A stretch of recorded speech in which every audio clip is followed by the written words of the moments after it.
I found the unopened box the night before our 10th anniversary. It was wedged behind the winter coats, dusty, labeled with my handwriting from 3 years ago, for later. Inside was the watch I never gave her. I'd convinced myself there would be a better moment, a calmer season, a version of us that wasn't always tired and braced for the next argument. Time, I believed, was the thing that healed everything if you just let it pass. We met in our early 20s, when passing time felt like collecting souvenirs. She loved maps and I loved plans. She believed in detours. I believed in deadlines. The first years were loud and messy and alive. We argued about music and money and where to live, then made up in the kitchen at midnight with cheap wine and the windows open. When I proposed, she said yes before I finished the sentence, and later teased me for not kneeling properly. I thought that was our pattern: small fractures, fast repairs. Then my job changed. A promotion, a longer commute, a phone that never stopped buzzing. I started measuring days by meetings instead of meals. She took a teaching position and learned the names of every kid's dog and allergy. We promised we wouldn't become one of those couples who talk only about logistics. We became one of those couples who talk only about logistics. The first time she said, "We're drifting," I laughed it off. I said it like a joke, too. Boats drift, we walk. She didn't smile. She said she felt like she was always waiting for me to arrive somewhere I'd already left. I told her it was a phase, that once the big project was over, once the next quarter ended, once things stabilized, we'd take a trip and reset. I believe that. I believe that's important to say. I wasn't lying. I was postponing. We started sleeping at different times. She went to bed with a book. I stayed up with spreadsheets and a glowing screen. When she woke before dawn, I was a warm shape under the covers, half listening.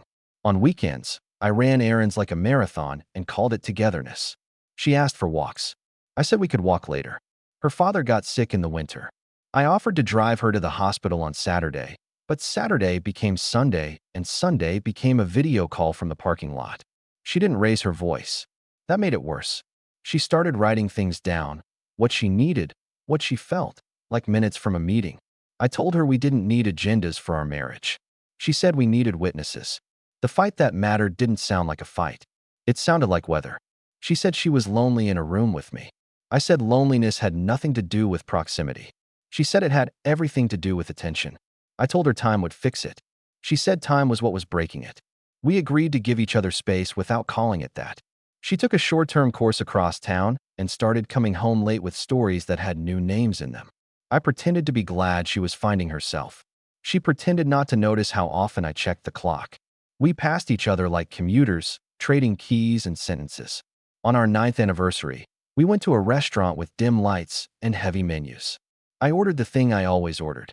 She ordered nothing and drank water. She said she didn't know how to ask me to be present without begging.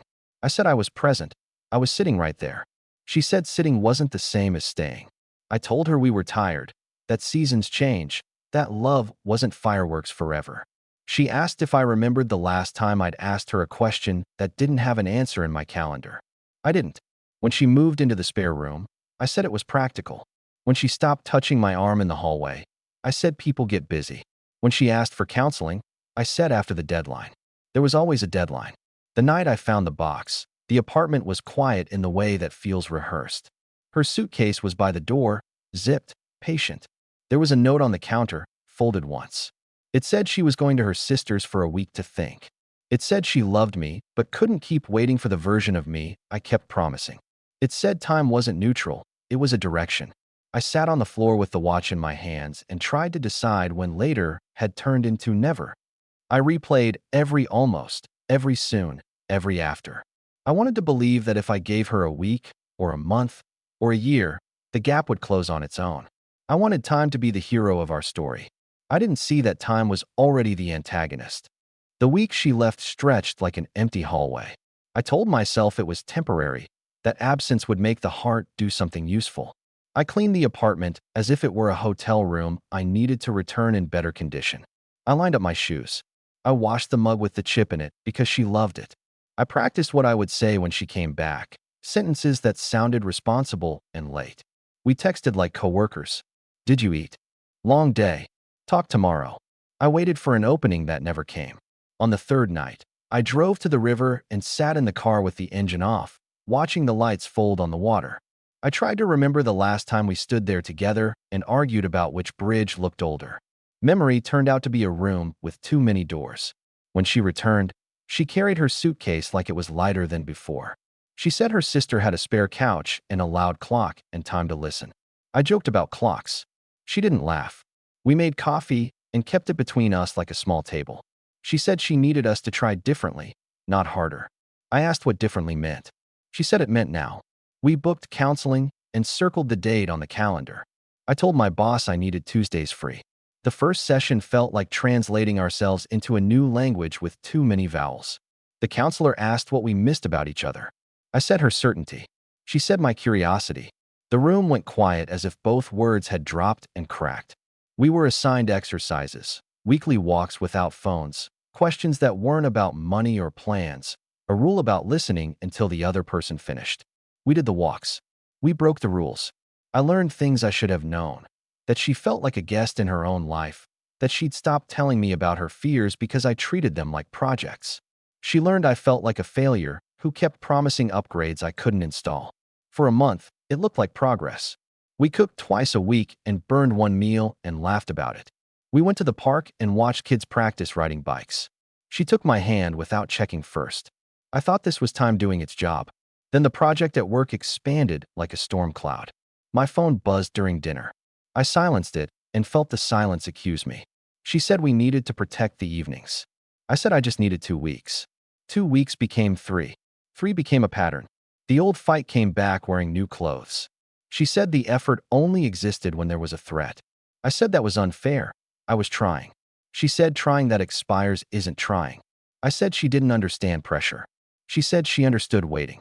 One night, after a session that ended with homework neither of us wanted, she asked me to name a time I chose us over work without being asked. I named the river night and realized it didn't count. I named the day I left a meeting early for her father's appointment and remembered I'd taken the call in the hallway. She nodded like a teacher when a student gets close to the answer. She started packing small things. Not clothes, objects with stories. The map from our first trip. The chipped mug. A stack of notes she'd written and never given me. I found them in a drawer when I was looking for batteries.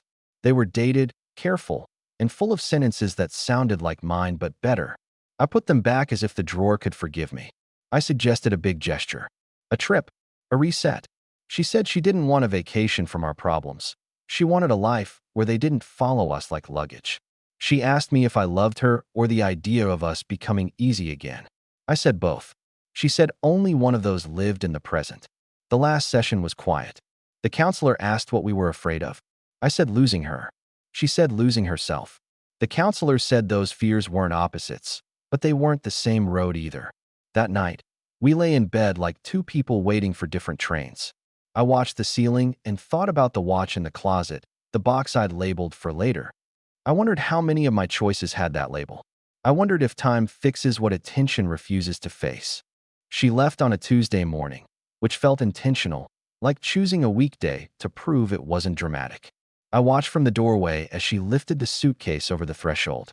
We didn't hug. We did that careful smile people use when they don't trust their bodies to do what their mouths are doing. She said she'd call. I said I'd wait. I tried to make the waiting productive. I made lists. I blocked off evenings. I cooked recipes that took patience. I imagined her calling and me saying all the right things in the right order, as if the order had ever been the problem. When she did call, it was short and kind. She said she was staying with a friend near the school. She said she was tired but calmer. I told her I was changing. She said she hoped so. I started showing up to counseling alone.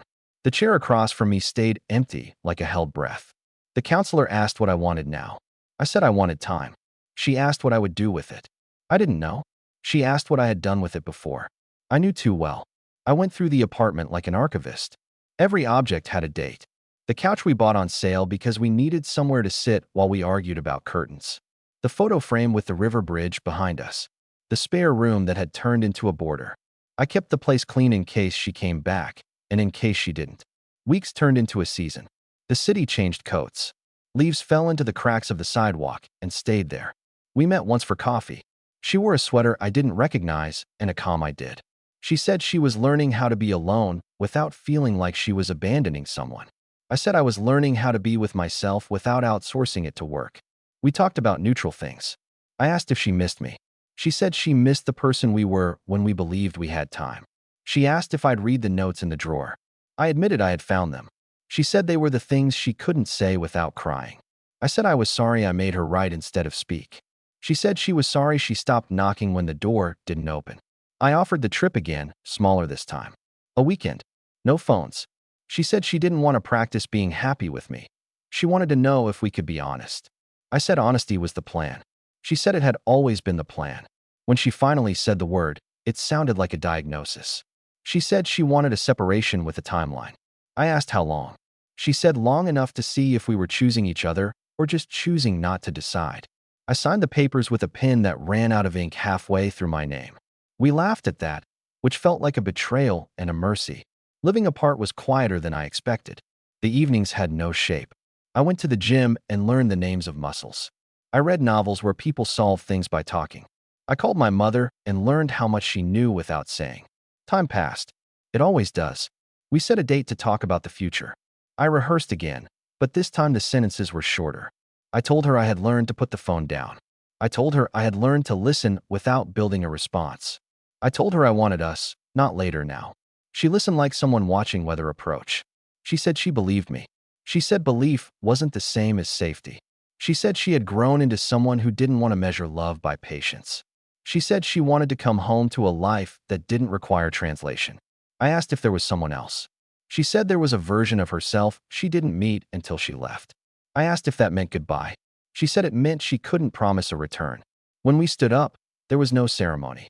The table between us was bare. I realized I had spent years waiting for a future that looked like the past repaired. She was walking toward something unnamed. I went home and opened the closet and took out the box. I opened it and set the watch on the counter. It ticked like a small engine. I thought about giving it to her anyway. I thought about what gifts mean when they arrive after the need has moved on. I mailed the watch the next day with a note that said only, "I should have given this to you when it meant what I said." I didn't ask for anything. The clerk asked if I wanted insurance. I said no, as if that were a principle. The reply came a week later in an envelope with her careful handwriting. She thanked me. She said it was beautiful. She said she would keep it, but not as a promise. I read the sentence until the words stopped arguing with each other. We kept a thin thread of contact. Birthdays, news about her students, weather updates that were really about distance. I learned the rhythm of not expecting more. It was like learning a language by listening through a wall. I started to see patterns I'd ignored. How often I turned discomfort into delay. How I treated her needs like items on a list I could check later. How time felt like a resource I could store when it was really a current I was standing in. There was a day in spring when I walked past the park and saw a couple arguing on a bench. Not loudly, carefully. They were choosing words as if the words were glass. I thought about how we used to argue like that, with care, before care turned into caution and caution into quiet. We met again at the river in early summer. It felt like a compromise with memory. She wore the watch. It surprised me how much that mattered. She said it reminded her to leave rooms before they emptied her. I said it reminded me to enter rooms before they closed. We both laughed, which felt earned. She told me she had applied for a job in another city. A year-long contract. She said she didn't want to make decisions based on what we used to be. I said I didn't want to be the reason she stayed small. We stood and watched the water until the sentence finished itself. I asked if she wanted to try again when she came back. She said she didn't know who she would be then. She asked who I would be. I said I was trying to be someone who doesn't wait for later to feel things.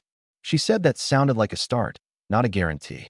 When she left for the new city, I helped carry the boxes to the car. We hugged the way you hug a person you respect. I watched the taillights turn into commas and then into periods. The street felt longer without her in it. The apartment changed after that. I moved the couch. I took down the frame with the bridge and put up a calendar where I wrote things I wanted to do before I forgot. Walks without a destination. Dinners with friends I had postponed. I learned to ask questions and not solve them. There were nights when I reached for my phone and felt the old impulse to send a message that sounded like progress but was really fear. I wrote it and didn't send it. I learned to let time pass without pretending it was working on my behalf. Her messages came from the new city with photos of classrooms and streets that looked like postcards. She said she was busy in a good way. She said she missed the river. I said I missed the way she used to read maps upside down and still get us somewhere. In autumn, she came back to visit. We walked the same streets and ordered the same coffee and argued about which bridge looked older. The argument felt lighter, like an echo you recognize. She said she was thinking about staying there longer. I said I was thinking about staying here differently. We didn't decide anything. That was the decision. We stood at the bus stop and talked about ordinary things until the bus arrived. She hugged me and said, "Thank you for not making this heavy." I said, "Thank you for not making it small." I went home and found the drawer with the notes empty. She had taken them with her. It felt right. The winter after her visit was the first season I didn't blame on work. I kept the calendar on the wall and treated it like a witness. When I wrote something down, I did it. When I said I would call someone, I did. I learned that consistency was not a personality trait, but a habit you built or broke daily. She and I spoke less, but the silence felt chosen instead of imposed. Once, she called late from her new city. She said she had walked past a river there and thought of ours. I said I had walked past our river and thought of her classroom. We didn't say what that meant. We didn't have to. I started dating, slowly, badly. I told people the truth in smaller pieces. That I had been married. That it ended because we waited for the right moment until the moment passed. Some listened like it was a warning label. Some listened like it was a map. I learned the difference between wanting company and wanting repair. In March, she came back again, this time for a conference. We met for dinner. She wore the watch and a coat that didn't belong to our old life. She told me she had extended her contract. I said congratulations and meant it without swallowing the word. She asked if I was happy. I said I was learning. She said that sounded like her. We talked about counseling and what it taught us separately. She said she no longer mistook endurance for devotion.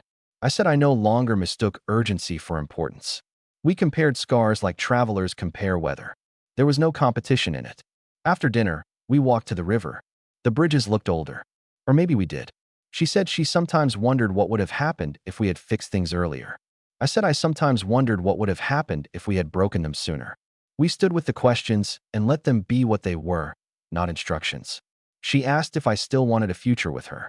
The question didn't feel like a test. I said I wanted a future that didn't depend on her waiting. She said she wanted a love that didn't require translation. We looked at each other and recognized the shape of the overlap without forcing it to be the whole picture. When she left that night, the goodbye was longer. We didn't promise. We didn't retreat. We named what was true and let it be incomplete. The city felt wide in a way that wasn't lonely. Spring came and went. Summer came with noise and invitations. I filled the calendar with things that made time visible. A class on Saturdays, a standing dinner with friends, walks that ended wherever they ended. I learned that showing up early was a form of love I could practice anywhere. Her messages became postcards again. She said she had made a friend who argued about bridges. I said the bridges were recruiting. She said she was thinking about moving back at the end of the year. I didn't answer right away. I learned to give decisions a day. When she finally came back for good, it wasn't an event. It was a change of address. We met for coffee like two people who had history and space for it. She said she had an apartment near the school. I said I had moved the couch again. We laughed about furniture like it was a code. We didn't rush. We didn't rehearse. We walked. We talked. We paid attention. When the old patterns tried to enter, we named them like guests and decided whether to seat them. Sometimes we did. Sometimes we didn't. One evening, she said she could imagine trying again. Not as a repair, but as a new build with familiar materials. I said I could imagine it too. If time wasn't the architect. She said then we would have to be. I went home and took the watch out of its box in my mind and put it on a shelf where I could see it. It ticked like a small engine. I understood then that time had never been the solution. It had only been the setting. We didn't move back in together. That was the first rule, spoken without calling it a rule. We met in public places and neutral rooms and walked without deciding where the walk would end. It felt strange to build something without walls, but it kept us honest. When we disagreed, there was no furniture to hide behind. We learned new ways to argue. Not better, just truer. She said when I disappeared into work, it made her feel like a hobby. I said when she pulled away without warning, it made me feel like a project she'd already finished. We didn't rush to solve those sentences. We let them exist until they lost their sharpness. There were good weeks. We cooked at her place, and I washed the pan without being asked. She told me stories about her students, and I asked questions that didn't lead anywhere practical. We went to the river and didn't turn it into a ritual. We let it be a place. There were bad days too. Once, I canceled a walk because a client wanted just 10 minutes. She didn't yell. She said, "That sounds familiar." The words hit harder than any accusation. I showed up the next morning with coffee and an apology that didn't come with a timeline. She accepted it without making it a treaty. I started noticing how much of my old life had been postponed. Friendships I had labeled later. Hobbies I had promised soon. I saw how easily love had joined that list. Time hadn't fixed us because time didn't choose. We had refused to. She told me she was afraid of moving backward. I told her I was afraid of pretending forward meant the same thing to both of us. We agreed that fear didn't disqualify a future, but it did deserve a seat at the table. In late summer, she asked if I wanted to help her move a bookshelf. It was a small thing, but it felt like a hinge. We carried it up 3 flights and argued about where it should go. We ended up placing it by the window. The room changed shape around it. I slept there that night for the first time. We didn't make a ceremony of it. We brushed our teeth in silence and laughed about toothpaste like it was news. In the morning, we made coffee and didn't rush. It felt ordinary in a way that used to scare me. Weeks passed. We kept our places. We kept our walks. We kept choosing. Sometimes she stayed with me. Sometimes I went home alone. The difference was that alone no longer felt like a verdict. One evening, she held up the watch and asked if I remembered the box. I said I did. She said she wore it now because it didn't let her pretend minutes were infinite. I said I used my calendar for the same reason. We compared tools and realized they were both just reminders. She asked what I thought the story of US would sound like if someone else told it. I said it would sound like 2 people who confused patience with progress.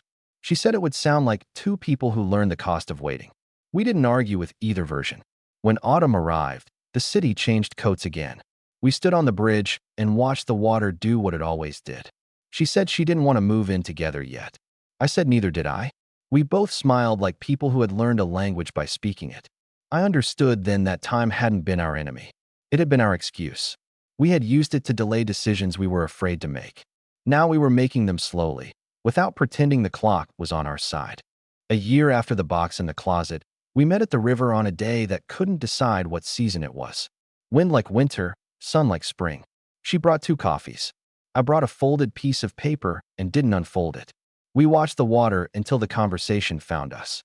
She said she had been offered a permanent position at the school. I said I had been offered a role that didn't come with a phone that never slept. We laughed at the symmetry like it was a private joke. Then she said she wanted to ask me something without making it a promise. I said I wanted to answer without making it a delay. She asked if I still believed time would fix us.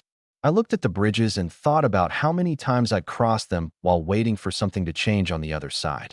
I said I believe time reveals what we choose. She nodded like that fit the space between us. We walked. We argued about which bridge looked older. We always did. She said the one with the rust had more stories. I said the one with the straight lines had fewer lies. We stopped in the middle and leaned on the rail like tourists in our own city. She told me she wanted a future that didn't feel like a trial period. I told her I wanted a present that didn't feel like a rehearsal. We stood there and let the words be the bridge instead of the river.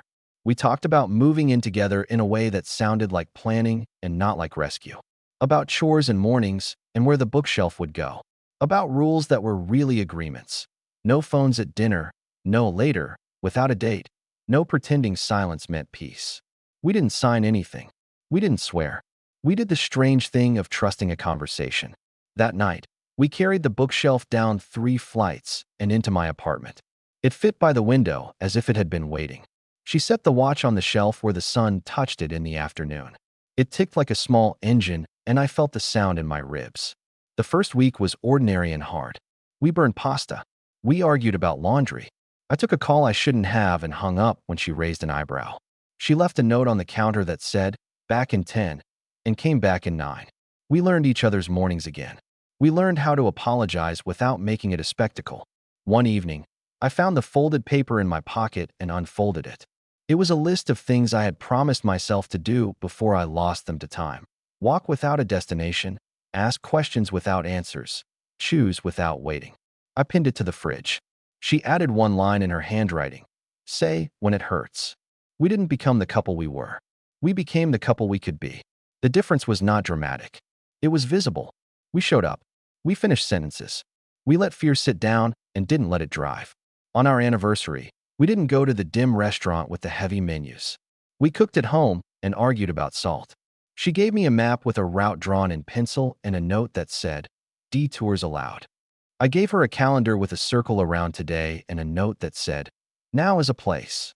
Later, we stood by the window and watched the city turn on its lights. The watch ticked. The river kept moving somewhere we couldn't see.